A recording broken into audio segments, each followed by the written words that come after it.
Assalamualaikum warahmatullahi wabarakatuh. Perkenalkan, nama saya Fauzia Nur Khatifah, NIM 105421105117. Nah, berikut ini saya akan menjelaskan tentang KVP. KVP itu merupakan kanulasi vena perifer, di mana ini juga salah satu resusitasi cairan, di mana dilakukan penusukan di vena superficial pada lengan, kemudian tungkai bawah, leher dan kepala. Nah, setelah KPV ini dilakukan dengan memasukkan kateter intravena dengan indikasi tertentu. Adapun indikasi-indikasi yang diberikan KPV, yang pertama itu apabila pasien akan melakukan operasi, kemudian pemberian cairan intravena, kemudian sebagai akses obat-obatan intravena, kemudian sebagai pemberian nutrisi parental perifer. Nah, adapun alat dan bahan dari KPV ini, yang pertama itu ada tourniquet, kemudian ada manikin, kemudian ada spoit 1 cc, kemudian ada handscoon, ada alkohol, kemudian ada injeksi kemudian ada gel antibiotik, kemudian ada set infus, kemudian ada cairan intravena, kemudian ada kateter intravena dengan berbagai ukuran, kemudian ada plester, ada pembalut steril, kemudian ada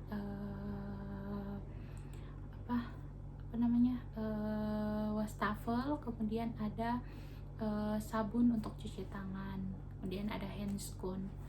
Nah,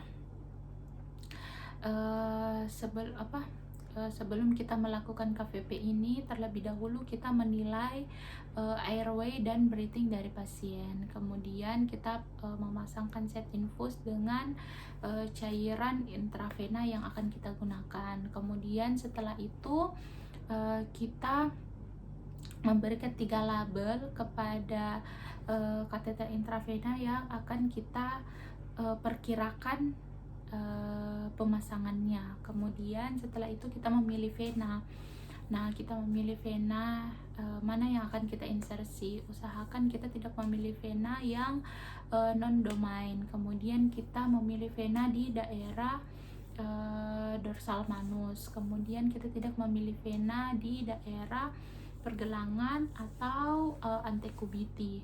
Setelah itu kita memilih vena di daerah distal agar pemasangannya tidak terlalu proksimal. Nah, ketika vena sudah kita pilih, kemudian kita cuci tangan, kemudian kita gunakan handscoon. Setelah itu kita pasangkan tourniquet.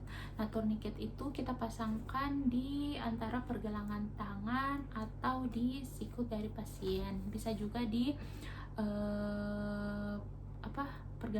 pergelangan dan dari tungkai pasien. Nah, setelah itu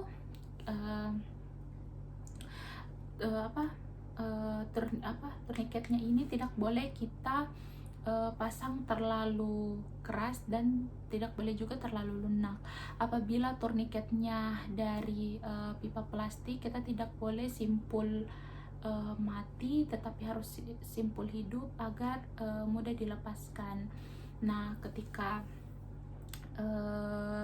vena yang kita pilih di daerah dorsal manus, kita bisa meminta pasien untuk memegang terlebih dahulu tangan yang akan diinsersi.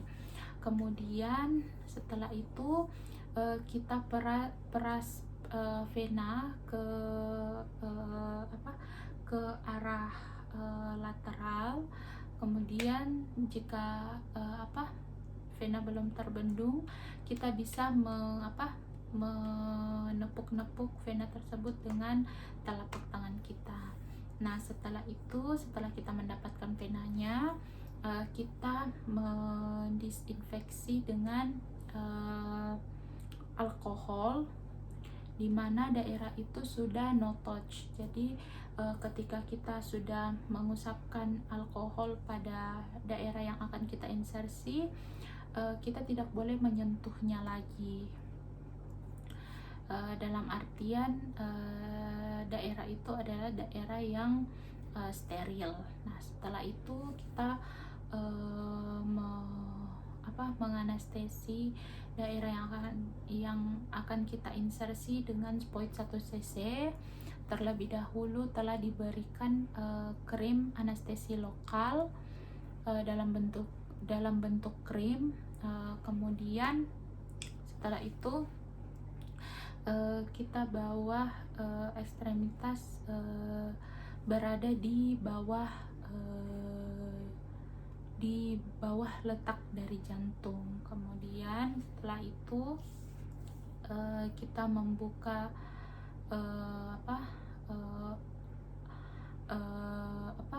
alat dari kateter intravena.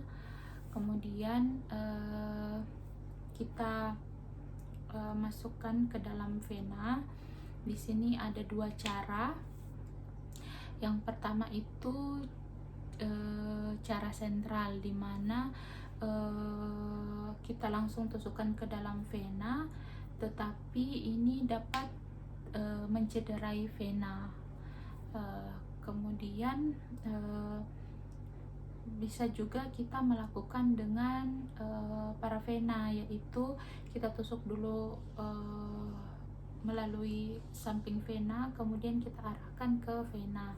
Ini merupakan cara terbaik untuk menusuk vena. Kemudian kita menggunakan ibu jari untuk menstabilisasi vena dan jaringan-jaringan sekitarnya. Kemudian kita pegang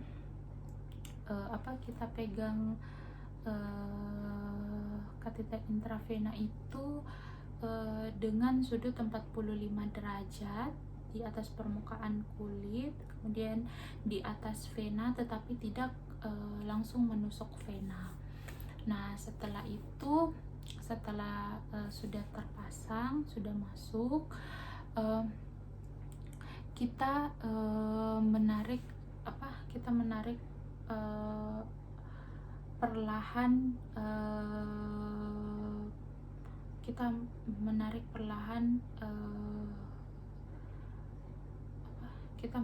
perlahan jarum untuk keluar.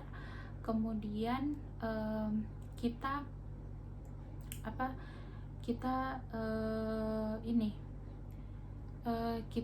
dengan arah rata dengan kulit, sejajar dengan kulit. Kemudian kita tidak boleh memasukkan lagi ke dalam kateter vena. Kenapa? Karena ini bisa membuat kateter vena bocor. Nah, setelah itu kita membersihkan kateter vena dengan sisa-sisa darah yang ada. Kemudian jika ada aliran dari vena di kateter vena, berarti kateternya telah masuk dengan sempurna. Kemudian setelah itu setelah kita membersihkan sisa darah, kita membilasnya, kemudian kita sambungkan dengan infuset yang telah terpasang dengan cairan intravena. Nah, kemudian kita mengambil plester, kemudian kita fiksasi. Plester pertama itu kita bentuk seperti huruf V dengan lebar kurang lebih 5 mm. Nah, kemudian kita mengambil lagi 2 plester untuk fiksasi kateter dan selang infus. Nah, di sini kita pastikan dulu selang infusnya ini tidak ada lagi udara yang keluar, seperti itu. Kemudian adapun untuk panjang dari plester tersebut, di sini kita membutuhkan 15 sampai 20 cm atau dengan lebar 0,5 mm. Nah, setelah semuanya terpasang dengan baik, kita melakukan pasca pemasangan. Yang pertama itu, jika yang kita insersi ini anak bayi, kita bisa menggunakan eh, papan papan pengalas untuk memfiksasi eh, kateter intravena tersebut. Nah, kita tidak bisa menggunakan gauge steril untuk pemasangan kateter untuk penyanggah dari kateter intravena tersebut.